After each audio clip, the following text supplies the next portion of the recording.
elevando os nossos pensamentos ao Pai, ao amigo Jesus, pedindo o amparo e a proteção, e a permissão para que a espiritualidade superior venha ter conosco, para nos intuir, nos harmonizar. Também protetor de cada um de nós, nosso anjo guardião, esteja conosco, nos trazendo a paz e a harmonia, e também discernimento para os estudos que hoje nos serão passados da doutrina espírita, do nosso evangelho. Também pedimos por aqueles irmãos nossos que não puderam participar do encontro, que também sejam agraciados com esses bálsamos de paz, de harmonia, de entendimento, e que, ao estudarmos esse evangelho, essa luz que ilumina a nossa jornada terrena, consigamos, mesmo que palidamente, colocá-lo em prática no nosso dia a dia. Estão abertos, então, os nossos trabalhos. Que assim seja. Vou passar, então, o seu Edgar para fazer o nosso estudo, então, do Evangelho. Evangelho da noite de hoje, então, como o Daniel falou, sobre a virtude, item 8. Capítulo 17. No capítulo 17, sede perfeitos. A virtude, no mais alto grau, é o conjunto de todas as qualidades essenciais que constituem o homem de bem. Ser bom, caritativo, laborioso, sóbrio, modesto, são qualidades do homem virtuoso. Infelizmente, quase sempre, as acompanham pequenas enfermidades morais que o desornam e atenuam. Não é virtuoso aquele que faz ostentação da sua virtude, pois que lhe falta a qualidade principal, a modéstia. E tem o vício que mais se lhe opõe, que é o orgulho. A virtude verdadeiramente digna desse nome não gosta de se estadiar-se, adivinha-na. Ela, porém, se oculta na obscuridade e foge à admiração das massas. São Vicente de Paulo era virtuoso, o digno cura d'Ars era virtuoso, e muitos outros quase desconhecidos no mundo, mas conhecidos por Deus.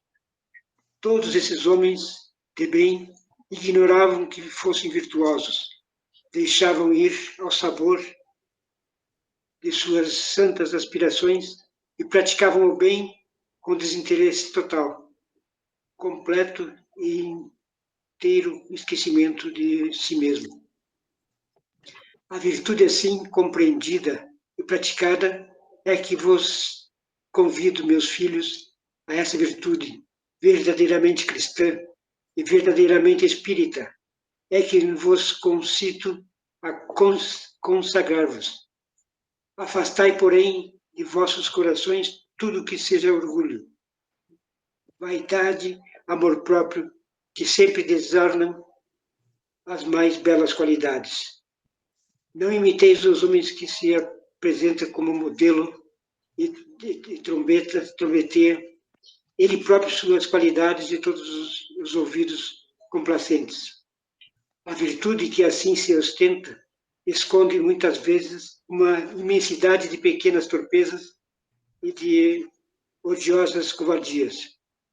Em princípio, o homem que se exalça, que ergue uma estátua em sua própria virtude, anula por esse simples fato todo o mérito real que possa ter.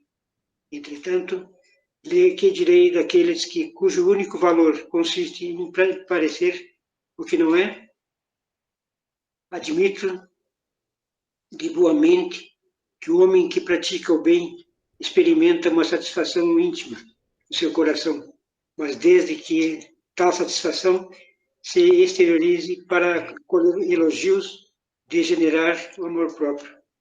Ó vós todos que a fé espírita aqueceu com seus raios e que sabeis quão longe da perfeição está o homem ainda. Jamais esbarrareis em semelhantes escolhas. A virtude é uma graça que desejo a todos os espíritas sinceros. Contudo, direi assim: mais vale um pouco a virtude com modéstia do que muitas com orgulho. Pelo orgulho é que a humanidade sucessivamente será perdido. Pela humildade é que um dia ela serão de redimir. François Nicolas Madeleine, Paris, 1863. Eu não tenho a sapiência que tem o nosso grupo. Já acabou de ler, pois? Eu estava vendo uma live do Raul Teixeira. Ele fala que a virtude é a disposição da alma em agir no bem. Muitas virtudes que existem existem virtudes bem moral, virtudes bem intelectual, profissional. O cara que é bom profissional, o cara que toca um bom instrumento é uma virtude. Assistência social que faz com amor é virtude. Artes, aquele que pratica artes é uma virtude. As profissões têm as virtudes, são várias virtudes, né? Daí perguntaram para o João, o saber está acima da virtude? Assim, toda virtude, senão o saber não está acima da virtude, mas toda virtude exige o saber. Na questão 780 do Livro dos Espíritos, Kardec pergunta aos mentores espirituais se o progresso moral e a virtude, eles crescem juntos, acompanham juntos, né? Os espíritos falaram que não. Embora a virtude moral depende do conhecimento para se discernir, né? Não correm juntas as duas, né? Fala mais assim. Primeiro, saber. Se não sei como agir, como vou saber? A pessoa que é virtuosa sem sabedoria, ela se torna muitas vezes tola, né? O que acontece muitas vezes. Tem baixa noção. Se uma noção ela quer que, por exemplo, isso acontece muito com as vovós, né, que são todas babonas, né? Elas são bondosas, mas muitas vezes aquelas vovós que são coitadinhas, têm pouco conhecimento, vão dar uma balinha para essa criança antes da refeição. Faz mal, não. Deve fazer todas as vontades do neto, né? O filho, né? Aquelas vovós queridas, têm um coração enorme, mas não têm o conhecimento, o discernimento das coisas certas que devem cometer. Né? Então, sem amor não há uma virtude, né? O amor é a virtude principal. Deus é amor, ponto final. Deus é toda a bondade infinita, né? Então, Deus é amor. Se nós não fizermos as nossas coisas com amor, não temos mérito nenhum. E a virtude sem amor não é uma virtude positiva, né? Embora seja uma virtude mais ou menos para passar em branco, né? Para dizer que é uma virtude mesmo. Como eu estava falando ali nos grandes pensadores, né? Grandes personagens, Kuradares. O Kuradares era virtuoso, ele não sabia que era, porque fazia as coisas sem pensar em nada em troca, né? Praticar a caridade. Então, as virtudes, meus irmãos, as virtudes são vários tipos de virtudes que nós temos. Agora, aquela virtude real mesmo, a virtude, tudo que fizer com amor. Uma boa cozinheira, quando cozinha bem, ela tem uma virtude de cozinhar bem. Se ela fizer com amor, maior mérito ela terá também. Assim, em todas as profissões também. No atendimento às pessoas, nos atendimentos fraternos, no atendimento nas associações, nas casas de acolhimento, né, que muitas vezes a gente pode participar, conferir. Né? Mas se nós não fizermos com amor, não adianta, não tem mérito nenhum. Essa virtude é uma virtude negativa completamente. Né? Como eu falei no início, eu não tenho a sapiência que vocês têm, mas o que eu podia mostrar para vocês é isso aí. A Marilene queria falar um pouquinho também aqui, para me complementar, me ajudar. Posso, queridos? Obrigado, seu Edgar. Claro, Marilene, estamos aqui todos ouvidos. Amados, eu estou junto aqui, mas hoje vou deixar meu amor brilhar mais, querido. Queridinhos, assim, ó, o Evangelho chama a atenção que a virtude é um conjunto de todas as qualidades que caracterizam o homem de bem. E daí reforça dizendo que o homem virtuoso é o homem evangelizado. Então, a gente já está se esforçando para se evangelizar e para ser este homem virtuoso. E quais as qualidades do homem virtuoso? Ele é possuidor do sentimento de caridade e de amor ao próximo. Ele é bom, humano, benevolente para com todos. Deposita fé em Deus, na sua bondade, justiça e sabedoria. Tem fé no futuro. Encontra satisfação nos benefícios que espalha e nos serviços que presta. Não alimenta ódio, nem rancor, nem desejo de vingança. E a gente sabe, o Livro dos Espíritos nos fala, quem é o tipo mais perfeito, né, queridos? É Jesus. Olha, queridos, eu acredito que consegui ajudar um pouquinho e claro que eu quero ouvir os outros irmãos também. Obrigada. E como é fácil fazer com a contra-regra do lado, assim é mais fácil, né? Querido, e aquele grupo maravilhoso ali? Em dupla, assim, sempre é melhor, né? Com amor, as coisas funcionam melhor. Obrigado, Marilene. Obrigado, seu Edgar. Passou, sim, meu amor. Mas antes de eu continuar, então, primeiro quero dar as boas-vindas ao Assis e à Jússia. Sejam bem-vindos. Boa noite. Boa noite.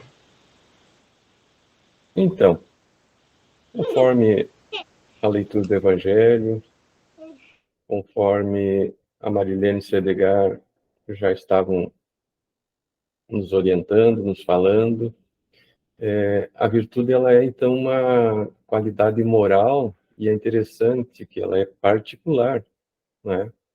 A minha virtude é minha, porque é eu que desenvolvo isso em mim. Então, ela não é adquirida por osmose ou passada de pai para filho, de mãe para filho, enfim.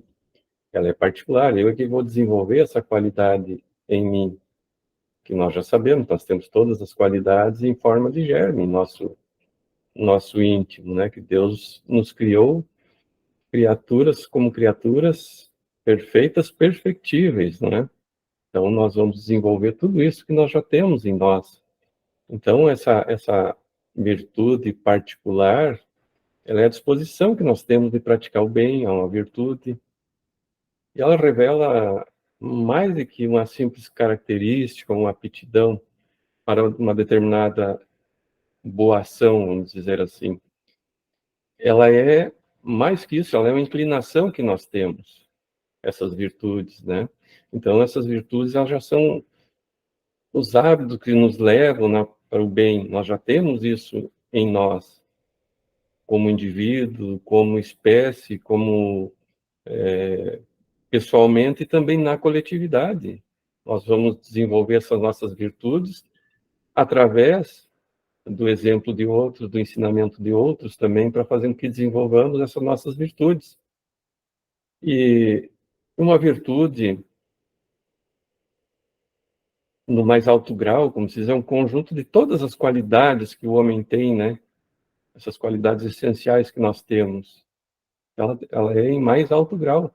E para o cristianismo, como também para a filosofia, é interessante essa parte. Eu tava estudando sobre isso. Então, o cristianismo e a filosofia, as virtudes são qualidades efetivadas pelo hábito. Então, conforme nós vamos desenvolvendo as nossas virtudes, Nós vamos adquirindo esse hábito de fazer o bem, enfim, de todos os sentidos, em todas as virtudes, né? E ela tem como base, então, a nossa inteligência e a nossa vontade. A nossa inteligência vai nos dizer, através do estudo, através da observação, o que são virtudes, e nós temos que ter essa vontade de desenvolver essas virtudes, porque elas são pessoais, são nossas, né? Então, e essas virtudes, quando nós as desenvolvemos, são as que vão regular os nossos atos, que vão ordenar as nossas paixões, vão guiar a nossa conduta dentro de uma razão, dentro de uma fé. Mas é interessante os teólogos cristãos, o que eles dizem. Eles consideravam as virtudes como uma concessão divina, jamais uma conquista evolutiva do espírito. Então, veja, é o que eu estava falando antes. Nós não vemos com essas virtudes já desenvolvidas. Vamos dizer assim, eles têm, em parte, razão. Por que em parte razão? Porque Deus já nos colocou em forma de germe essas virtudes, mas nós vamos ter que desenvolvê-las. Mas os teólogos cristãos, os filósofos, enfim, eles têm que Deus já criou seres virtuosos, os anjos, por exemplo, né? Então Deus já criou alguns com virtudes plenas, já desenvolvidas, e outros não, o que é um equívoco, porque nós aprendemos na doutrina espírita que nós todos fomos criados simples e ignorantes, né? E lá na questão 893, quando Kardec questiona as entidades venerandas, qual a mais meritória de todas as virtudes? Ele faz essa pergunta. E o que responde os espíritos? Toda virtude tem seu mérito próprio, porque todas indicam progresso na senda do bem. A virtude sempre que há resistência voluntária ao arrastamento dos maus pendores. E eles dizem assim, a mais meritória é a que está na mais desinteressada caridade. Então, era o que a gente já comentou, que a Marilene comentou, o Sildegar comentou. E também a gente viu no Evangelho, né? Tudo que é feito com desinteresse, essas virtudes, elas têm mais valor. E a maior de todas as virtudes é a caridade, né? Como nos disse os espíritos aqui. Porque todas as virtudes, elas têm seu mérito. Porque todas são sinais de progresso, do nosso progresso no caminho do bem. Mas a grandeza da virtude, onde é que ela está? Está no sacrifício do interesse pessoal, quando nós sacrificamos os nossos interesses pelo bem do próximo, sem segundas intenções. É o que já foi dito antes, né? Tudo que nós fizemos sem segundas intenções, quando nós colocamos em ação a maior de todas as virtudes, que é a caridade, essa tem mais valor, né? Então, os espíritos nos dizem o quê? Que todas as virtudes, então, são importantes. E o espírito que possui essas virtudes, o que ele demonstra? Ele demonstra a sua já evolução, a sua melhoria espiritual. E nas orientações espíritas, por exemplo, deixa claro que a caridade é a mais meritória de todas as virtudes. Olha a importância da caridade, né? Todas as virtudes têm o seu mérito. E todas são sinais de progresso no caminho do bem. Então, não só a caridade, mas todas, mas a caridade é a principal. Mas o materialismo está presente na nossa sociedade, principalmente nos dias de hoje, na nossa sociedade moderna, né? Mais os desregramentos morais, isso aí tudo produz efeitos infelizes nas nossas mentes, nos nossos sentimentos, e todos nós que, enfim, aspiramos um mundo melhor, nós temos que ter esse cuidado, né? Mas a humanidade, ela está sempre amparada por quem? Pelo quê? Pela providência divina, que permite o nosso renascimento como espíritos mais esclarecidos em bondade e conhecimento a cada encarnação, a fim de quê? De impulsionar o desenvolvimento da sociedade humana, o progresso da sociedade humana. Assim esclarece os espíritos dentro do que? Dentro do Evangelho que nós estudamos e muitas outras obras que a gente tem estudado, né? E os pessimistas, a gente vê que pensam, né? Hoje em dia, principalmente, a gente vendo como está caminhando a humanidade, que a virtude já não existe mais na Terra, né? Então, a gente entende que o mal, ele ainda domina os seres humanos, mas quando nós vamos prestar atenção, procurar com atenção, nós vamos perceber o quê? Que ainda tem um grande número de espíritos, de almas boas, que pensa mais no bem. É só nós termos olhos para ver isso. Mas como nós temos olhos para ver o equívoco, nós não conseguimos ver essas almas com essas virtudes do bem, né? E essas almas, elas surgem, já as almas missionárias, né? Em certos intervalos de tempo. E aí elas colocam, então, a verdadeira virtude em ação, mas sem se pôr em evidência, porque são humildes, como a gente já ouviu antes, né? Então, essas almas, eles se contentam com os prazeres do coração e a aprovação da própria consciência. No entanto, o vício, quando se manifesta com estardalhaço, ele faz muito barulho. Por quê? Porque é o orgulho da pessoa sendo posta para fora e não uma virtude. Nós vamos ver, então, que o orgulho e a humildade são dois polos do coração humano. Um atrai para o bem e o outro atrai para o mal. Um tem a calma, a serenidade, o outro tem o quê? A tempestade, o furacão, né? Então, mas como nós discernirmos isso? Nós temos a nossa consciência, que é a nossa bússola, que indica a rota segura para nós buscarmos desenvolver em nós essas virtudes. Nós vimos nos textos, no Evangelho, enfim, que as pessoas virtuosas, o quê?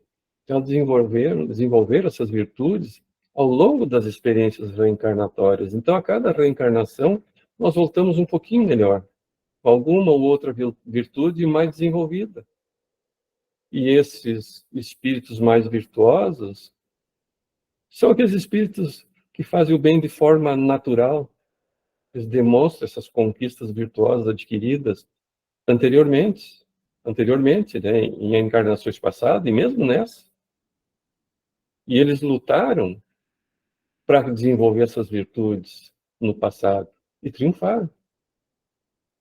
Então é por isso que os bons sentimentos não custam essas pessoas virtuosas nenhum esforço. Nós vimos ali nos trechos do Evangelho, não é? Deixa eu dar uma olhadinha aqui. Me fugiu agora o nome aqui. O cura d'Armes, né? São Vicente de Paula. Então, eles tinham essas virtuosidades já desenvolvidas, né? Então, esses sentimentos de bondade não custam nenhum esforço para essas pessoas. E as ações dessas pessoas são feitas naturalmente, porque para elas se tornou um hábito. Nós temos que tornar um hábito a bondade em nós, a virtude da bondade, a virtude da caridade.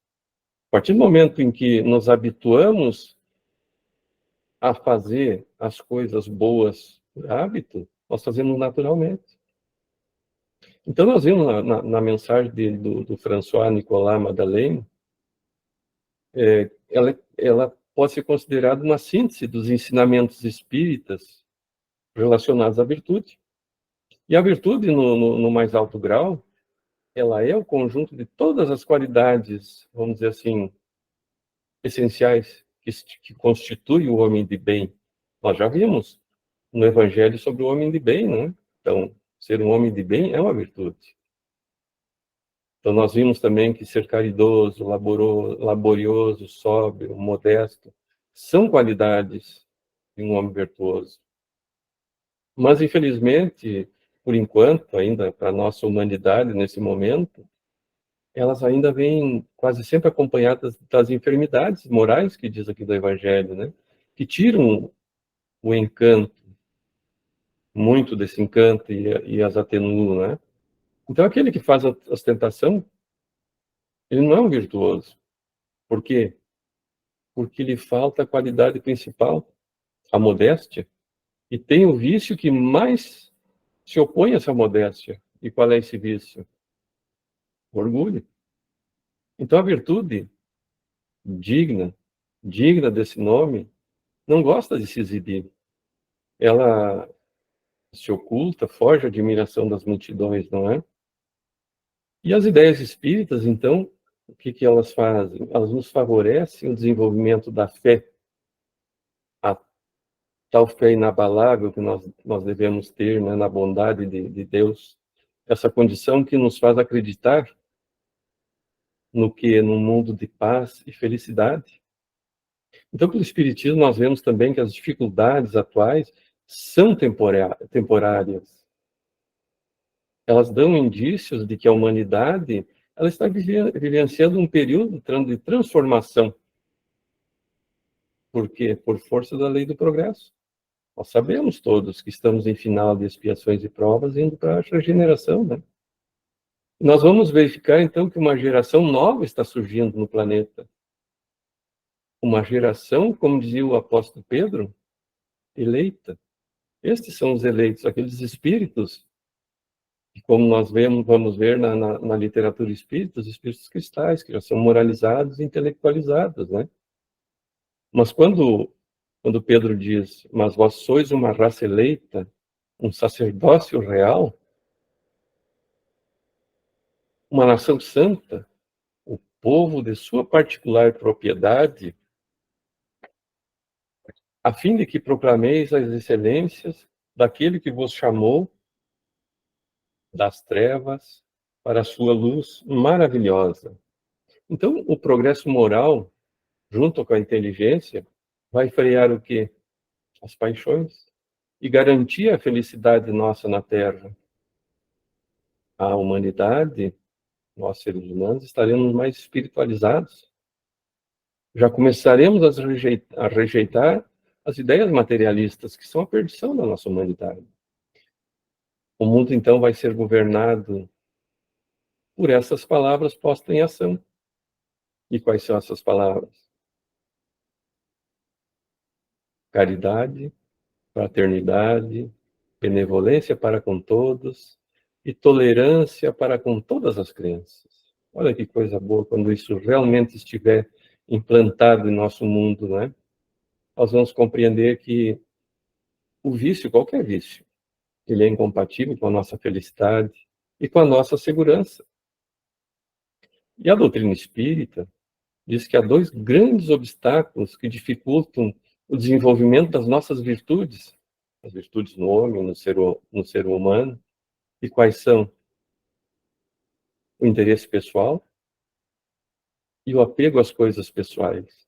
E nós vimos na mensagem do Evangelho. Quando nós deixarmos o lado pessoal fora, né, e pensarmos nos irmãos. Então, esse apego às coisas materiais, ele é sinal do quê? Da nossa inferioridade.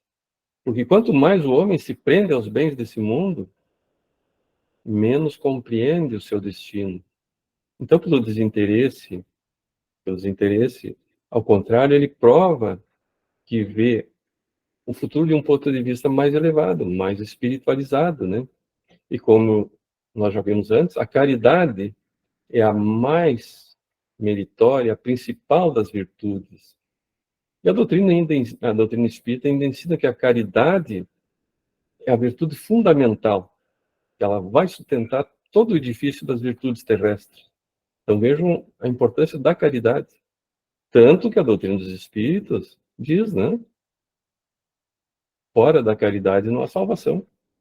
Sem ela não existem outras virtudes. A caridade é em todos os mundos, não só na Terra. E como os Espíritos nos dizem, ela é a âncora eterna da salvação. Ela é, segundo os Espíritos, a mais pura emanação do próprio Criador, a sua própria virtude dada por Ele à criatura. Então, a virtude da caridade, ela é do Pai de Deus, e Ele nos deu para que desenvolvêssemos aqui entre os outros irmãos, né? Nós devemos, então, entender que a transformação nossa, indivíduos, em seres caridosos, de acordo com o entendimento espírita, ele depende do nosso esforço. Esforço e tempo, maior ou menor, depende das nossas disposições íntimas, né? Da nossa boa vontade para esse desenvolvimento.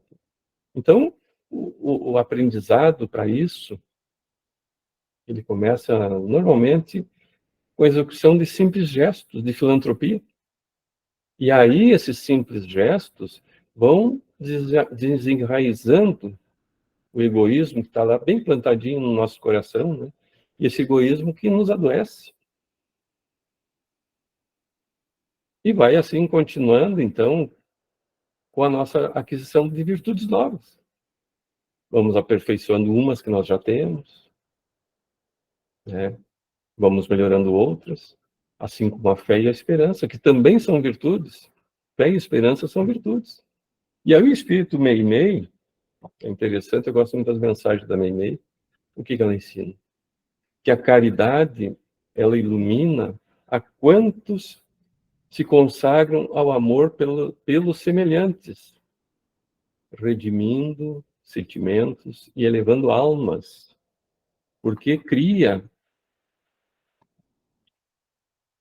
ou melhor, porque cria não, porque acima de todas as forças que renovam os rumos da criatura, nos caminhos humanos, a caridade é a mais vigorosa perante Deus, porque é a única que atravessa as barreiras da inteligência e alcança os domínios do coração. Então veja que mensagem bonita essa da Meimei, né?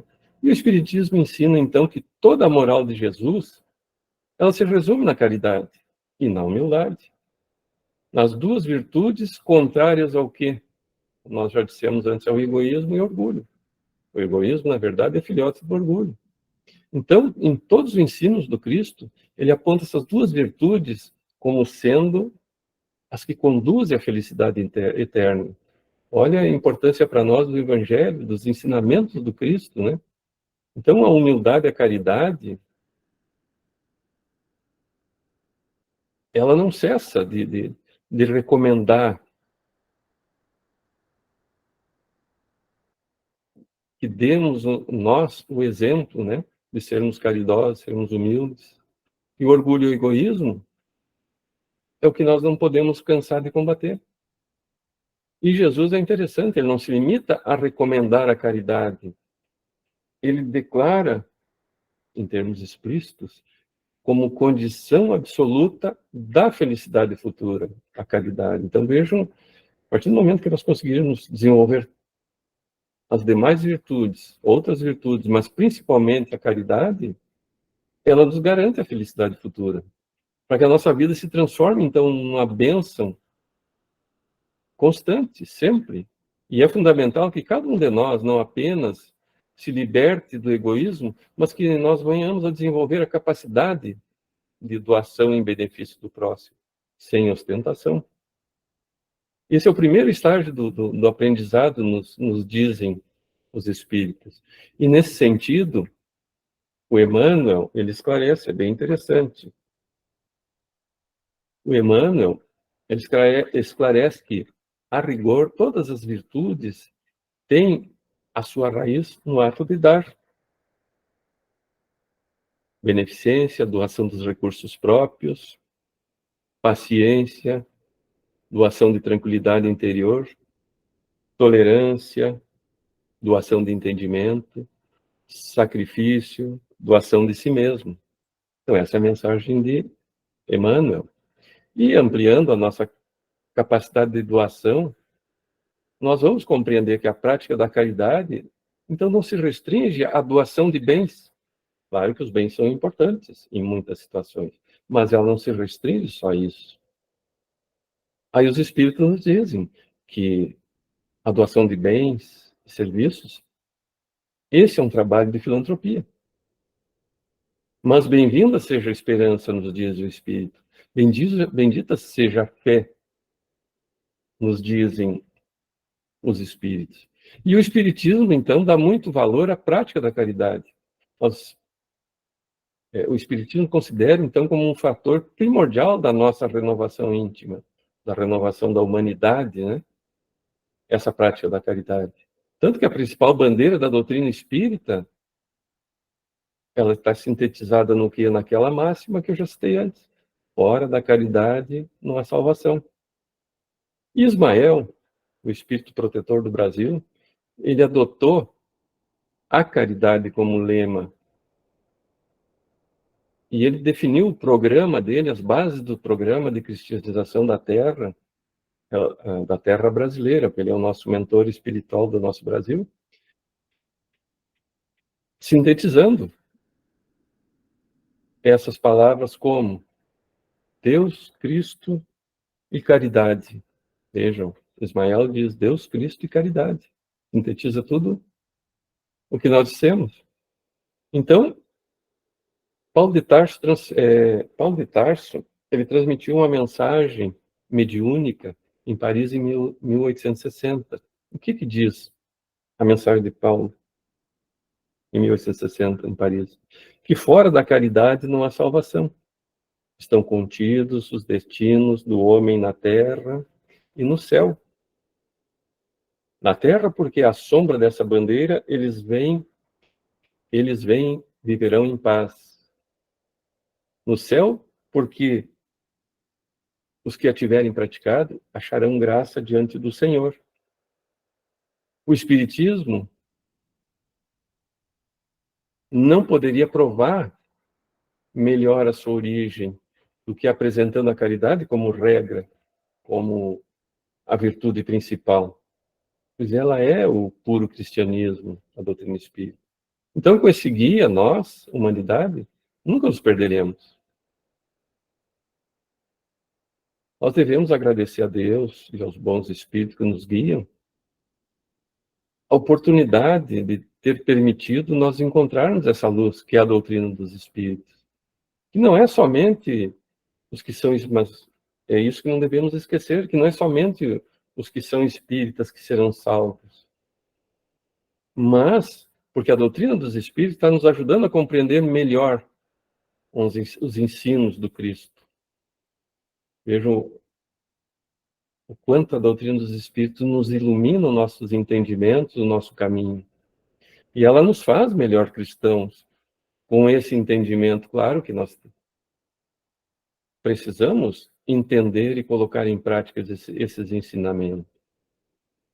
E não vamos nos esquecer, para encerrarmos então a nossa fala, que todos quantos de nós que praticam a caridade são discípulos de Jesus. E outra, mais importante, seja qual for o culto a que essas pessoas pertencem. Não quer dizer que só nós espíritas vamos estar salvos, não é? Mas qualquer pessoa que pratica a caridade. Então, eu achei muito interessante ao estudar essa virtude, as virtudes, como a caridade é a principal virtude de todas. Mas nós vamos desenvolver outras também, que nos levarão a desenvolver a principal, que é a caridade. Inclusive, como eu já citei antes, começamos, às vezes, desenvolvendo a doação de bens materiais para desenvolver a filantropia, e, através disso, vamos aprofundando o desenvolvimento das nossas virtudes. Então, pessoal, isso é o que eu tinha para dizer hoje. Acho que eu me alonguei um pouquinho, mas a gente se emociona, né? E eu vou convidar aniversariante do dia 5, então, para cooperar conosco. Boa noite. Já que você falou do meu aniversário, né? Eu queria dar um adendo aqui sobre a palestra que a Marilene fez no dia 26 de março, Seja Feliz Hoje. Então, eu tinha notado no meu caderno, quando ela disse assim: felicidade é uma decisão pessoal, felicidade é uma opção, e felicidade é um estado interno de emoção. E eu usei isso na passagem do meu aniversário. Eu viajei para Curitiba, né, para passear um pouquinho, e todos os dias eu lembrava dessas frasezinhas e fez muita diferença no meu dia a dia. Então, assim, eu tenho muita gratidão por esse casal. Hoje eu corri para assistir, porque eu queria ouvir o Sr. Edgar, né? Eu aprendi a respeitar, admirar, até amar, né, esse casal que é tão importante no nosso crescimento.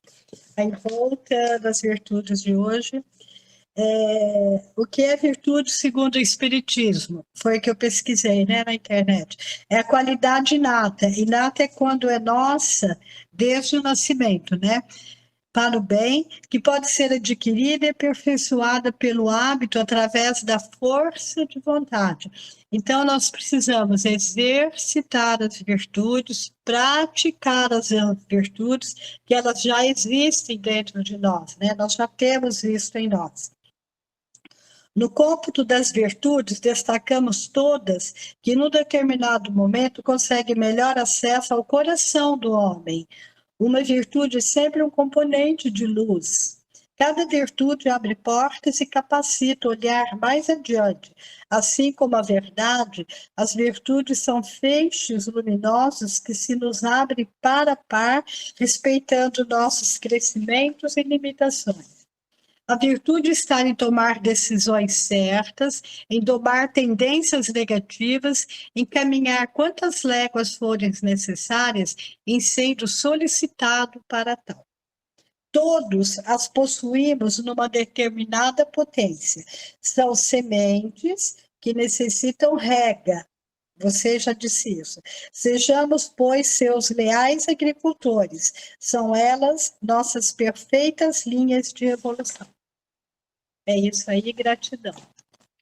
Obrigado, Fátima, por essas maravilhosas palavras.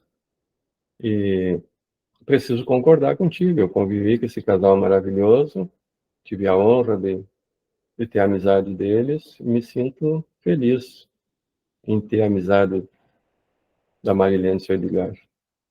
Kátia, posso passar para ti? Pode sim. Primeiro eu quero agradecer o seu Edgar. Eu nem preciso dizer que tudo que ele nos traz, a dona Marlene, sempre é de uma riqueza infinita, né? Sempre nos ensina muito. Então eu só tenho a agradecer. Eu colei o trabalho do seu Edgar. Eu, eu pesquisei o mesmo autor, o Raul Teixeira, esse vídeo maravilhoso dele, né?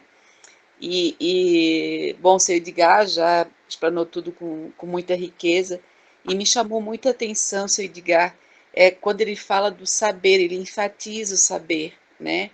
Que nós temos que saber, porque sem o conhecimento, sem o saber, como a gente vai fazer as escolhas? Porque ser virtuoso é fazer escolhas. E como que a gente vai saber o que escolher se a gente não conhecer, né? Então, eu trouxe, eu pensei na hora na importância do nosso estudo, na importância de grupos como os nossos, que nos traz o conhecimento, nos traz a troca, né, de vivências, de experiências e da parte teórica, como isso nos orienta, porque eu tiro por mim, porque eu era uma pessoa antes de começar a ler, antes de começar a estudar, e hoje eu sou outra. Eu sou outra porque a minha orientação é muito melhor, né? Então, para que a gente se atente a isso, sabe? Estudar, porque o saber vai nos fazer nos desenvolvermos, como colocou o Daniel, para que a gente melhore e para que a gente possa fazer cada vez escolhas melhores, escolhas mais virtuosas, né? Ele também falou, né, se o Edgar já colocou, de que a gente sobre a reencarnação, quando a gente já nasce com a nossa índole, né? Superior ou inferior. Mas, às vezes, o Daniel já colocou algumas vezes isso aqui, uma criança que toca muito bem um instrumento, uma criança que tem uma inteligência absurda, ela já vem com aquela virtude, né? E daí ela vai, dependendo do meio dela, ela vai, dependendo do meio dela também e da orientação que ela receber, do saber que ela receber, ela vai desenvolver isso. Daí ela pode desenvolver, né, para o bem ou para o mal, mas que a reencarnação também já nos traz com as nossas virtudes, né? Então era isso, gente. Eu agradeço mais uma vez seu Edgar, e a Fátima também fez a colocação muito, muito boa. Obrigada por esse grupo, obrigada por tudo que vocês sempre trazem para a minha vida. Obrigada. Obrigado, Kátia. Eu sempre cito, né, a importância dessa nossa troca, porque senão nós ficaríamos restritos àquilo que nós entendemos. A nossa consciência, a nossa mente, nosso intelecto não se abriria, né? Então isso é muito importante. Cada um traz a sua contribuição, né? E olha que interessante, quantas vezes a gente falou em desenvolver algo, né? Nós só desenvolvemos algo que nós já temos. Então, todas as virtudes, é como eu tinha citado antes, já estão em estado de germe nosso íntimo, né? Na nossa alma, no nosso coração. Basta nós termos a boa vontade de desenvolver. Mas é como a Cátia estava citando, se nós não desenvolvermos o intelecto, nós precisamos desse desenvolvimento para melhor entender, né? Então, nós desenvolvendo esse saber, esse intelecto, nós vamos ter condições de melhor entender como desenvolver essas virtudes, não é? Júcia, posso passar para ti, Júcia? Pode. Então, eu li umas coisinhas de tarde, né, e marquei algumas coisas, né. Ser virtuoso é um conceito muito simples, muito singelo, muito claro, muito objetivo. Ser virtuoso é possuir as qualidades que marcam o homem de bem, ou seja, é sermos pacientes, sermos sóbrios, caricativos, justos, bondosos, conhecedores das leis da natureza, das leis divinas, enfim. É reunirmos na nossa personalidade todas essas qualidades, todos esses atributos que tanto engrandecem a cada um de nós, à medida que a gente consegue avançar no trilho, no caminho de cada uma dessas qualidades. Quando a gente estuda o tema virtude, nós nos lembramos que esse tema não foi abordado somente pelo Cristo, pelo contrário, esse é um tema muito comum à filosofia. Os pensadores da antiguidade e também dos tempos atuais sobre o que é ser um homem virtuoso, como buscar a virtude, ou quais os resultados a virtude traria para cada um de nós, ou seja, quais as consequências individuais e coletivas à medida que o que a gente se esforçasse nesse caminho. Aí então nos lembramos de Sócrates.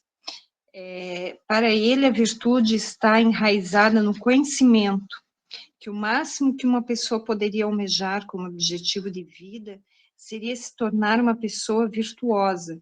A virtude segue 3 etapas, a saber, ser bom em alguma coisa, posteriormente a excelência na ação e chegando à bondade moral. Já para Platão, segue na mesma linha. Toda virtude é conhecimento. Ao homem virtuoso, segundo ele, é dado conhecer o bem e o belo. A busca da virtude deve prosseguir pela vida inteira.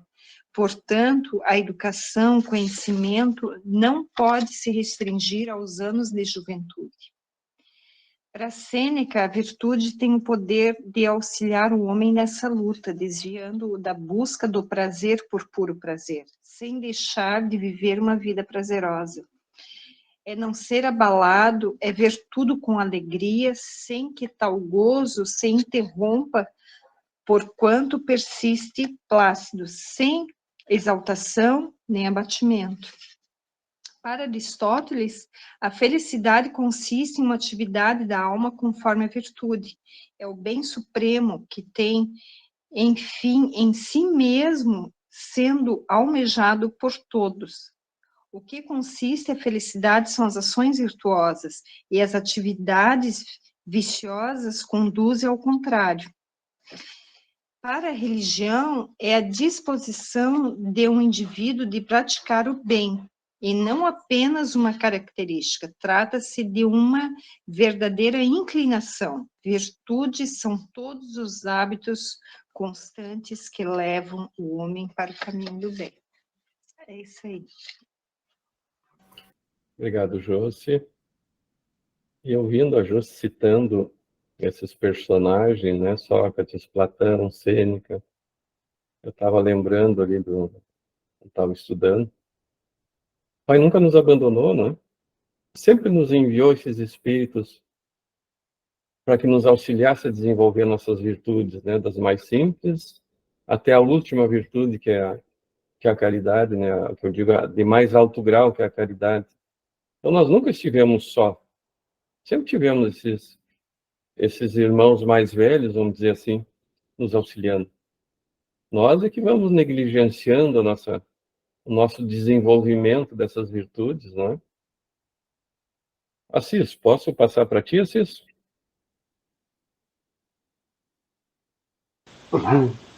Bah, eu cheguei no final, praticamente, né? Mas... Os últimos serão os primeiros, né? Puxa vida. Eu tenho que falar a verdade, assim, a gente vê no dia a dia, assim, muitas pessoas virtuosas, ao menos que aparentam ser, né? E é meio complicado, né? Porque, que nem tem a musiquinha que o seu Edgar cantava lá no encontro que nós tivemos. O que a boca fala, o pensamento é outro, né? E às vezes os atos e as ações das pessoas, muitas vezes, né, na frente de todo mundo, meu Deus do céu, né? A gente tem uma pessoa certinha, pessoal. Mas quando tá sozinho, longe dos olhos dos outros, aí é outra pessoa, né? Mas eu acredito que isso aí a gente tá lutando, né? É a luta de cada um para se melhorar, né? Mas eu creio que a maioria está longe ainda de chegar meio. Até a gente se surpreende às vezes com a gente mesmo. A gente acha que já melhorou de uma situação e a gente só deu uma estacionada, né? É bem amplo, não. Hoje até eu devia ter lido em casa, dado uma pesquisada, acabei não fazendo. Tinha uns compromissos para fazer, né? Mas é isso aí, né? Tô meio assim, né? Pensativo, vendo. Hoje não teria uma resposta, mas eu vou ver bem esse tema aí, daí vou trocar ideia com vocês, para ver se eu tô começando a pegar o caminho. Tá? Obrigado. Está desenvolvendo as virtudes, né, Assis? Todos nós estamos. E como estava falando ali, não adianta eu simular uma virtude para os outros, eu estou enganando a mim mesmo, né? O outro pode achar que sou muito virtuoso, mas eu sei que não. Então, não adianta eu ficar simulando coisas que eu não sou. Muito bem. Márcia, posso passar para ti agora, Márcia, para encerrarmos? Pode sim. Bom, eu quero agradecer a palestra que o Sr. Edgar nos deu, foi muito boa, né? As meninas também comentam bem, Daniel. Então, não sobra muito para a gente explanar, mas vou tentar aqui. O que me chamou a atenção é: a virtude é uma graça que eu desejo a todos os espíritos sinceros. né? Mas vale menos virtude com a modéstia do que muitos com orgulho, muitas virtudes com orgulho. Então, essa parte me chamou muita atenção, porque seres humanos, nós estamos engatinhando ainda, né, para o nosso conhecimento e tal, e às vezes a gente se depara com as pessoas que fazem a caridade, que é uma das mais excelência e a virtude, e daí propaga isso, né? Faz disso assim um evento como se estiver grandioso, glorioso, no que é de fato, mas que a gente não deve ficar dizendo que faz, né? Foi essa parte que me chamou a atenção. Só. Quer dizer, todos, né? Mas só isso que eu quero comentar. Então, tá bom, obrigado, Márcia. Eu ia esquecendo da Carmen, mas lembrei de ti, Carmen. Vou passar para ti agora. Acho que a Carmen está com probleminha no telefone dela. Bom, muito bem, pessoal. Então, Ei, desculpa, Daniel, tô cuidando aqui, tá me esquentando por isso. Mas assim, ó, eu não sei se vocês estão ouvindo, que tá meio ruim a internet também. Estão me ouvindo? Sim, estamos ouvindo. Eu vou falar um pouquinho, porque vocês falaram tudo aí. Adorei a palestra do seu Edgar aí, casal maravilhoso, que eu tenho o prazer de conhecer e ver sempre que der, né? Que dá aqui, onde a gente mora na mesma cidade, né? Assim, ó, que nem a Márcia falou ali, o pedacinho que ela pegou, eu também peguei, que eu achei bem interessante, que, né, que vale menos, mais vale menos a virtude com a modéstia do que muito com o orgulho. Eu achei bem interessante isso aí. E também, assim, ó, a maior virtude de um homem também que se adquire a paciência, né? Que eu tinha dado uma pesquisadinha, assim, eu dei uma pincelada só. Foi com orgulho que a humanidade também se perdeu sucessivamente, mas que um dia ela deverá se redimir. Então, quer dizer que todos nós poderemos ter a oportunidade de deixar de orgulho de lado, todas as nossas inferioridades, né? E também fazer caridade na ostentação, para mim não é uma virtude, para mim seria, o que pesa bastante é o orgulho, né? E vocês já falaram tudo, eu fiquei por último, eu só peguei essas pinceladinhas assim para... É bem isso aí mesmo que todo mundo falou, que foi maravilhoso. Eu aprendi também bastante hoje mais com a virtude. O negócio é praticar agora. Porque, na verdade, eu acho assim que a gente vem, todos eu acho que a gente vem com um pouquinho com a virtude, mas a gente adquire mesmo com a vivência e com o nosso aprendizado e com o nosso progresso. É a minha opinião, né? Tá, Daniel? É isso aí que eu acho. Então, tá bom. Muito obrigado, Carmen. Tá bom, não por isso. Já nos passou também algo. As virtudes, se a gente for listar, ela vai quase ao infinito, as virtudes que a gente tem a desenvolver em nós, né? Desde as mais simples, as mais complexas, vamos dizer assim. Mas, nós estamos no caminho. A doutrina do Espírito está nos permitindo esse entendimento, e nós, com a nossa vontade, estamos colocando já em prática. Então, nós temos já virtudes desenvolvidas, com certeza. Mas cada um sabe de si, cada um sabe que virtude tem mais desenvolvida, tem menos desenvolvida, e cabe a nós, com a luz da doutrina espírita, ir desenvolvendo mais aquelas que achamos que não estão bem desenvolvidas. E como eu falei anteriormente, o desenvolvimento da virtude ela é individual, né? Então, eu vou desenvolver a minha virtude.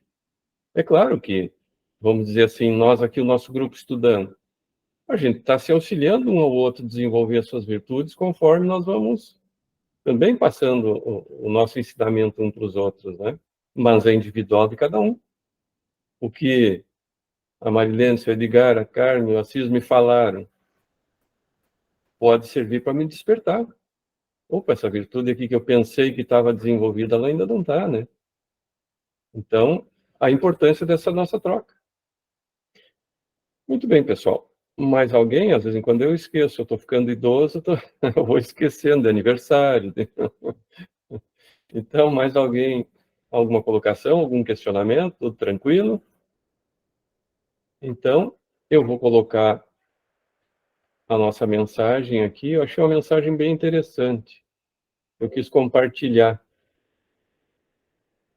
Hoje ela é um pouquinho mais longa. Vocês estão vendo a nossa imagem? Inclusive, essa imagem, quando eu olhei, eu pego aquelas imagens animadas, né, que eu gosto das imagens animadas, eu fiquei olhando essa imagem, pensando hoje na virtude e na doutrina espírita. Então, nós somos esse mar revolto, né? Numa terra ainda com nuvens escuras, que a luz de Deus, que está lá mais à esquerda, assim, teima em vencer esses nossos equívocos, a nossa, como diz a Joana de Ângeles, nossos pensamentos pestilentos vão contaminando toda a nossa psicosfera, né? E cria ao redor da Terra essas nuvens negras. Então está lá a luz tentando penetrar essa imensidão negra que nós mesmos criamos ao redor da Terra. Mas a doutrina espírita é aquele farol que está ali. Está ali nos iluminando nessa jornada ainda escura que muitas vezes estamos, né? Então, para mim, eu achei interessante essa imagem, né? Vendo este farol como a doutrina espírita e lá entre as nuvens, o Evangelho tentando se sobrepor, né, sobre os nossos equívocos, nossos maus pensamentos. Mas a nossa mensagem de hoje, ela diz assim. Vocês conseguem ler a mensagem? Ela diz assim: ama a Deus com toda a tua alma, com todo o teu coração e com todo o teu entendimento. Eis o maior mandamento, proclamou o Senhor. Mas daí,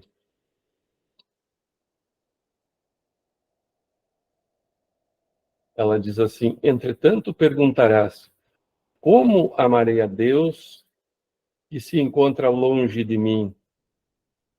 Como amaremos a Deus que se encontra longe de nós? Calando as nossas indagações e recordando que se os pais e as mães do mundo vibram na experiência dos filhos, se o artista está invisível em suas obras, também Deus permanece em suas criaturas. Lembrando que se devemos esperar por Deus onde nos encontramos, igualmente, Deus igualmente espera por nós em todos os ângulos do caminho. Ele é o todo em que nos movemos e existimos. Escutemos a lei sublime do bem e se vermos sofrendo um irmão enfermo, esperando por nossas mãos, necessitado, no coração ignorante, que nos pede um raio de luz, aflito na criancinha sem lar, que nos estende os braços, suplicando, rogando abrigo e consolação, ansioso no companheiro agonizante, que nos implora a bênção de uma prece que o calente para a viagem enorme, inquieto no coração das mães que nos pedem proteção para os filhinhos infelizes e expectante. Nas páginas vivas da natureza, aguardando a nossa piedade para as árvores despejadas, para as fontes poluídas, para as aves sem ninho ou para os animais desamparados e doentes. Amemos ao próximo com toda a alma e com todo o coração e estaremos amando ao Senhor com as forças mais nobres da nossa vida. Compreendamos e auxiliamos sempre. E aí, seguindo a nossa mensagem, ela encerra assim: quem se faz útil auxilia a construção do reino divino na terra, e quem realmente ama a Deus sacrifica-se pelo próximo, fazendo a vida aperfeiçoar-se e brilhar. Essa mensagem, ela está lá no livro Alma e Luz, do Francisco Cândido Xavier, por Emmanuel, no capítulo 10, página 11, o maior mandamento, Aí quero dizer que o que eu estava falando antes faz parte dessa mensagem, não saiu do meu coração, saiu do coração de Emmanuel. Eu repeti porque eu gostei muito dessa mensagem. Só não coloquei toda aqui porque ela ficaria longa, né? Então foi essa a nossa mensagem de hoje. Alguém gostaria de algum comentário sobre ela? Todos tranquilos? Muito bem. Então, vamos seguir hoje com o nosso estudo, como eu falei antes, dentro do programa fundamental do módulo 2, a codificação espírita. No roteiro 2, vamos falar então sobre Allan Kardec, o professor e o codificador. Vocês lembram que no encontro passado eu fiquei de falar sobre um detalhe que nós não falamos, que é sobre a Inquisição. Eu procurei, assim, lendo, estudando, resumir bastante, mas para não se tornar muito longo, porque sobre a Inquisição tem muita coisa, assim. Que a Inquisição ou o Santo Ofício, ou Santo Ofício da Inquisição, ou Santa Inquisição, veja, chamavam de santo algo bárbaro, né? Ele foi um grupo de instituições dentro do sistema jurídico da Igreja Católica. E ele tinha o objetivo principal combater as heresias. A apostasia, ou seja, a renúncia da fé, a apostasia para eles é a renúncia da fé na Igreja Católica. A blasfêmia, mas aí tudo era um julgamento deles, né, o que eles consideravam blasfêmia. A feitiçaria, por exemplo, a mediunidade era considerada uma feitiçaria, né? Os médios eram considerados feiticeiros. E os costumes considerados desviados. Então, olha a violência, né? Teve muita violência, muita tortura, até da mais simples ameaça, até a sua aplicação, né, dessa violência, foram utilizados pelos inquisidores, né, para extrair as confissões dos hereges, como eles diziam, coisas que as pessoas não tinham sequer cometido, muitas vezes, né?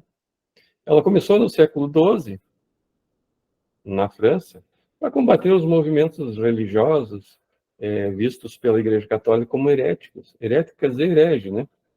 E principalmente em relação aos cátaros, aos valdenses e outros grupos também que também foram investigados pela Inquisição medieval, foram os Fraticelli, os hussitas. Os hussitas, aqui cabe um adendo especial. Quem são os hussitas? Os hussitas eram os seguidores de Jan Hus. Quem foi Jan Hus?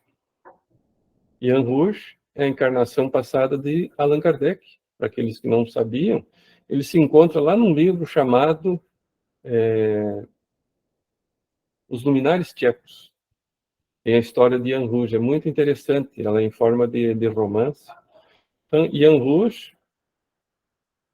naquela época, se usava muito o sobrenome com o nome da cidade. Hus é o diminutivo de Usinek, que era a cidade que nasceu o João Hus. Na verdade, Jan Hus quer dizer João Pato. O diminutivo de Usinek se chamava de Pato, né? Então, o João Pato, que era o nosso futuro Kardec, ele foi um padre católico e que foi considerado herege porque antes de Martinho Lutero colocar o desagravo deles lá na porta da igreja, Jan Hus fez a mesma coisa. Ele colocou, tanto que as missas antigamente eram rezadas lá em latim. E ele era contra isso, porque não adiantava fazer as missas em latim se o povo falava o tcheco não entendia nada, né? Então ele começou a fazer as missas em tcheco. E ele atraiu uma multidão, então, de fiéis para a igreja dele. E isso a Igreja Católica não admitia. E ele foi considerado herege. E aí tem uma história longa, não vou contar aqui. Aqueles que quiserem saber a história dele, é muito bonita. Está lá no livro Os Luminares Tchecos. E ele, em 1415, ele então foi queimado vivo, né, pela Igreja Católica. E ele tinha um discípulo chamado Jerônimo de Praga, que em 1415, quando Kardec ou Jan Hus foi preso para ser executado, como Pedro, ele negou Jan Hus, para não ser queimado. Mas ele se arrependeu e em 1416 ele foi queimado vivo também, Jerônimo de Praga, que foi um discípulo de Kardec. Então, eles eram seguidores hussitas, as beguinas e os conversos. Então, a Inquisição medieval, ela vai do século XII até mais ou menos o século XV. E no final da Idade Média, início do Renascimento, a Inquisição, então, foi ampliada em resposta à Reforma Protestante, que começou, quando nós vamos estudar essa Reforma Protestante, ela começou lá com John Wycliffe, em Oxford. Ele era um professor, teólogo católico, e ele dizia uma coisa muito interessante. Ele dizia assim, por que tem que ter um Papa em Roma representando Deus se ele está em toda parte? Isso lá em 1380 ele dizia isso, né? Então, a Inquisição foi ampliada com a Reforma Protestante e com a Contra-Reforma Católica. Depois tivemos João Calvino, entre outros, que continuaram com essa reforma, né? E ela se espalhou, então, por muitos países europeus, resultando depois na Inquisição Espanhola e na Portuguesa. E esses dois reinos, o espanhol e o português, eles tinham os tribunais inquisitoriais dele ao longo dos impérios. Inclusive, o Brasil era um império pertencia ao Império Português, né? A América Latina pertencia uma grande parte ao Império Espanhol. Então, a Inquisição teve na América, na Ásia, na África, e depois resultou também nas Inquisições goiasa, peruana, mexicana, e entre outras. A Inquisição teve em toda parte. E ela persistiu mais ou menos até o século XIX, com exceção dentro dos estados pontifícios. O que são os estados pontifícios? Exemplo, o Vaticano. O Vaticano, ele é um estado pontifício, ele é um estado independente dentro de um estado, dentro da Itália, né? E ele é independente, tanto que ele tem até a própria polícia, né?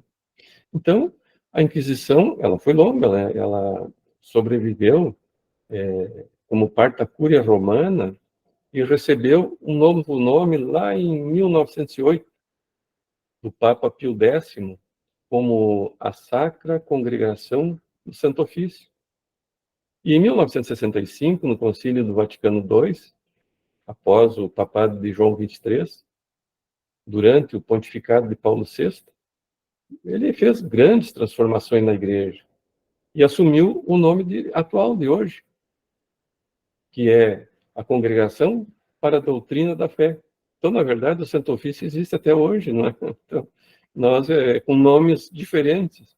E nós vamos ver lá numa psicografia de Divaldo Franco, do Viana de Carvalho, ou Manuel Viana de Carvalho, que é o nome dele. Viana de Carvalho, o Divaldo tem uns 15 livros psicografados dele. Uma reunião mediúnica lá na Casa Espírita do Divaldo, na Bahia, né? O que ele declarou, o Viana de Carvalho? Que a Inquisição, que se dizia protetora do fenômeno da fé, ele atrasou moralmente a evolução da Terra por mais de 500 anos. Então, vejam, nós estamos atrasados por mais de 500 anos na nossa melhora, vamos dizer assim, moral, espiritual, em virtude também da Inquisição. Mas quantas coisas mais viemos fazendo até hoje, essas guerras que estão acontecendo agora. Dizem alguns espíritas mais renomados que é possível um atraso de 100, 300 anos mais, né, na nossa evolução da Terra. Então, meus amigos, como eu tinha dito antes, eu fiquei devendo essa pequena partezinha sobre a Inquisição. Alguém tem mais algo a acrescentar sobre a Inquisição? Algum questionamento? Algo a nos dizer? Por favor, fiquem à vontade. Muito bem. Então, vamos seguir com essa pequena biografia de Allan Kardec. Então, são as duas fases em que se pode dividir a vida de Allan Kardec. A primeira, como um consagrado professor. Professor Rivaio, nós sabemos que foi um famoso pedagogo na época dele na França. Inclusive, ele modificou bastante coisa na pedagogia francesa da época, melhorou bastante a pedagogia francesa, né? E a segunda como o codificador do espiritismo. E aqui, então, no livro, ele diz assim: destacaremos a seguir os aspectos mais importantes de sua luminosa trajetória pela Terra, tanto do Hippolyte Léon Denisard Rivail, que é o nome de batismo de Kardec, e Allan Kardec, como o pseudônimo para ele não misturar as coisas, vamos dizer assim, a parte pedagógica com a parte espírita. Então, ele separou o Hippolyte como pedagogo e o Allan Kardec como espírito. O menino Hippolyte, o nascimento. Então, Allan Kardec, cujo verdadeiro nome é Hippolyte Léon Denisard Rivail, nasceu na cidade de Lyon, ou Lyon, como diz os franceses, né? A 13 de outubro de 1804, no seio de antiga família lionesa de nobres e dignas tradições, juristas, juízes, advogados, né? Então, foram seus pais. Deixa eu só voltar aqui. Eu quero só fazer um adendo aqui. Eu ia esquecendo, eu botei um asterisco ali no Allan Kardec. Por que Allan Kardec usou esse pseudônimo, Allan Kardec?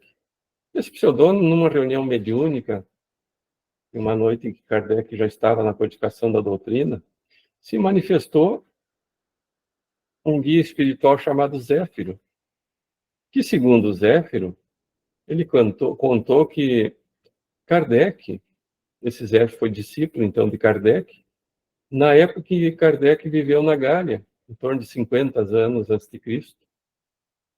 Então, nessa reunião mediúnica, ele revelou isso, né? E na época, 50 anos antes de Cristo, Kardec foi um sacerdote druida. O sacerdote druida, ele pertencia ao povo celta. Eles viviam mais nas matas e adoravam o carvalho, né? E esse Zéfiro tem uma história interessante. Valdo Vieira, claro que isso aqui que eu estou dizendo não existe comprovação. Quem falou foi o Valdo Vieira. Valdo Vieira disse ser Zéfiro. E realmente, Valdo Vieira, ele trabalhou com Chico Xavier, dos 23 aos 34 anos. E Valdo Vieira, ele era formado em medicina, odontologia, e ele, se não me falha a memória, ele teve 6 livros psicografados com Chico Xavier. Inclusive, principalmente de André Luiz.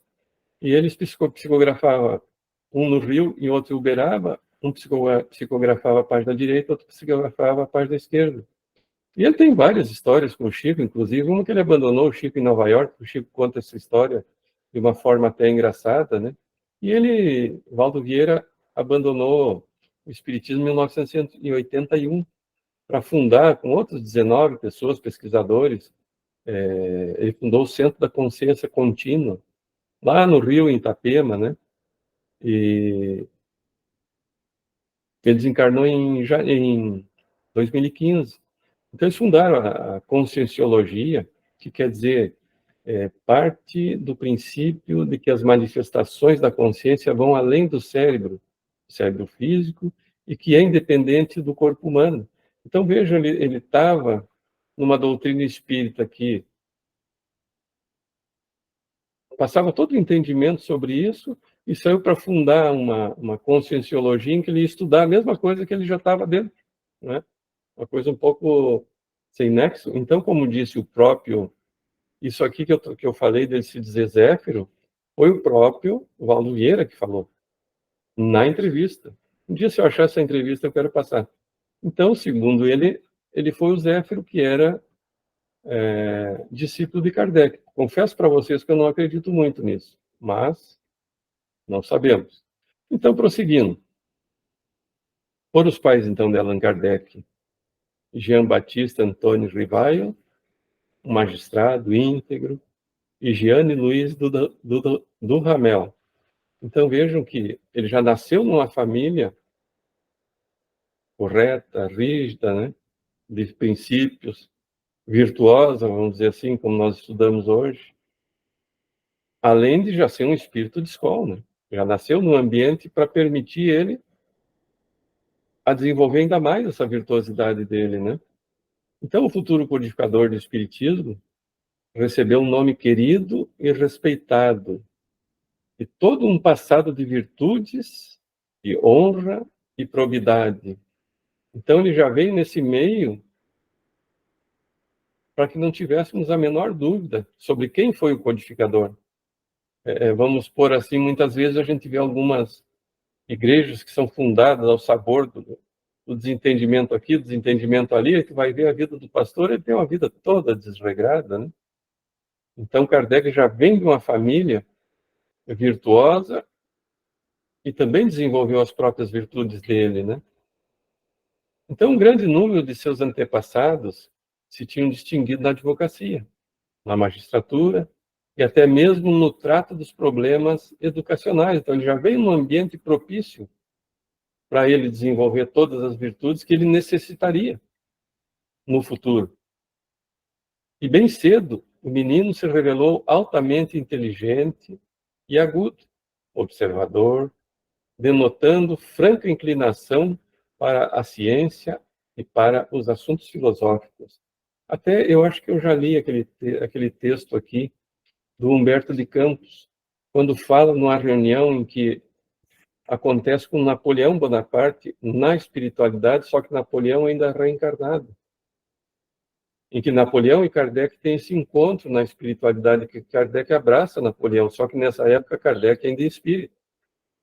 Quando Napoleão estava exilado na ilha de Elba, porque Napoleão veio com a grande missão de ressocializar a França. E Napoleão falhou nessa época, né? Ele trouxe grandes progressos para a França, mas dominou as nações vizinhas, escravizou, dominou povos, né? Então, nessa ilha de Elba, quando ele sofreu uma derrota, ele foi exilado e foi levado em desdobramento.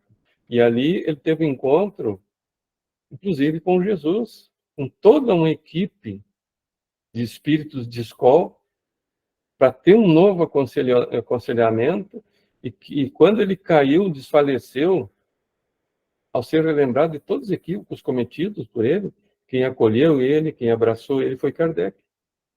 E ele retorna, então, depois dessa reunião, ao corpo físico, é claro, e foi dado mais uma oportunidade para ele. Em 1804, quando Kardec nasceu, Napoleão, esquecendo dessa reunião, se autoproclamou imperador, inclusive obrigando o Papa a nomear ele imperador, porque só era válido se o Papa nomeasse. Então, e aí foi dada essa nova oportunidade. Napoleão novamente fez tudo que ele havia feito em termos de equívoco, e ele sofreu a derrota final na Batalha de Waterloo, né? E daí ele foi exilado em Santa Helena, uma ilha também, onde ele veio a desencarnar, né? Então, no ano em que Kardec nasceu, Napoleão se autoproclamou imperador. Então, vemos que... Deixa eu ver. Tá. Bem cedo, então, o menino se revelou altamente inteligente e agudo observador, denotando franca inclinação para as ciências e para os assuntos filosóficos, compenetrado de seus deveres e responsabilidades, como se for um adulto. Então, vejam que Kardec, existia uma história no meio espírita que perdurou por muito tempo. Se Kardec falhasse, ele teria um substituto, que seria Leon Denis. Mas depois, com o passar dos anos, a gente foi ouvindo outros espíritas mais esclarecidos, o que eles nos esclareceram, vamos dizer assim, que espíritos de escola não falham. Kardec não falharia. E Leon Denis veio com a missão não de substituir Kardec, mas ser o continuador de Kardec. E realmente, Leon Denis, Pierre Gaëtan Lemarie foram continuadores. Pierre Gaëtan Lemarie foi quem compilou o livro Obras Póstumas. Aí nós vamos ver a virtude aqui novamente, porque Pierre Gaëtan Lemarie, depois que Kardec desencarnou, ele ficou como diretor da Revista Espírita, que Kardec ficou 12 anos, né? Quando Kardec desencarnou em 69, ele ficou dirigente da Revista Espírita. E ele fez um compilado da obra toda de Kardec na Revista Espírita e lançou Obras Póstumas, mas com o nome Allan Kardec. Então vejam, ele ficou na obscuridade, ele não colocou o nome dele, que foi compilado, tanto que isso aí não está no livro Obras Póstumas, por exemplo. Não sei os mais modernos agora, mas foi Pierre Gaëtan Lemarie que compilou Obras Póstumas, que foi compilado 21 anos depois da desencarnação de Allan Kardec. Então, os primeiros estudos no Instituto de Yverdon, conforme nos conta Henry Salce, que foi biógrafo de Kardec, Rivail realizou seus primeiros estudos em Lyon, sua cidade natal, sendo educado dentro de severos princípios de honradez e retidão moral. Bom, então aqui nós falamos do Instituto de Yverdon, ou Yverdon. Como nós estamos em cima da hora, amanhã nós vamos, eu já coloquei um asteriscozinho ali, amanhã nós vamos, uma breve historiazinha sobre esse Instituto de Yverdon, que foi fundado por Pestalozzi na Suíça, e que lá iam, vamos dizer assim, os grandes da Europa para estudar. Pestalozzi foi um espírito da equipe de Kardec que veio antes para preparar o terreno. Kardec, com 14 anos, já quando Pestalozzi precisava viajar, ele ficava como diretor da escola, né? Então vejam o comprometimento, a astúcia, a inteligência de Kardec, que aos 14 anos já ficava ele dirigindo o Instituto, né? Então, pessoal, alguém gostaria de fazer algum questionamento, alguma colocação? Tudo tranquilo? Todos prontos para a prova de logo mais? Muito bem. Então, vamos encerrar o nosso encontro de hoje. Como nós havíamos combinado, quem fizer o nosso estudo do Evangelho faz a prece final. Mas antes, porém, eu posso te convidar, Marilene, para fazer o nosso próximo Evangelho? Sim. Então, o nosso próximo Evangelho vai ser, ainda no capítulo 17, Sede perfeitos, os superiores E os inferiores. e os inferiores. Item 9. Essa foi boa. Muito bem. Muito bem, pessoal. Então, para encerrarmos, eu convido então o Edgar para fazer a nossa prece final.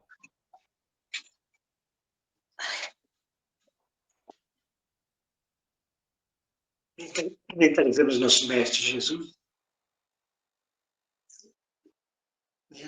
Amigo Jesus, nós te agradecemos pelos inúmeros benefícios recebidos e pelo carinho que tu tens por todos nós. Jesus, abençoa toda a família desse mundo, para que haja mais paz, mais amor, mais harmonia, mais fraternidade, mais perdão.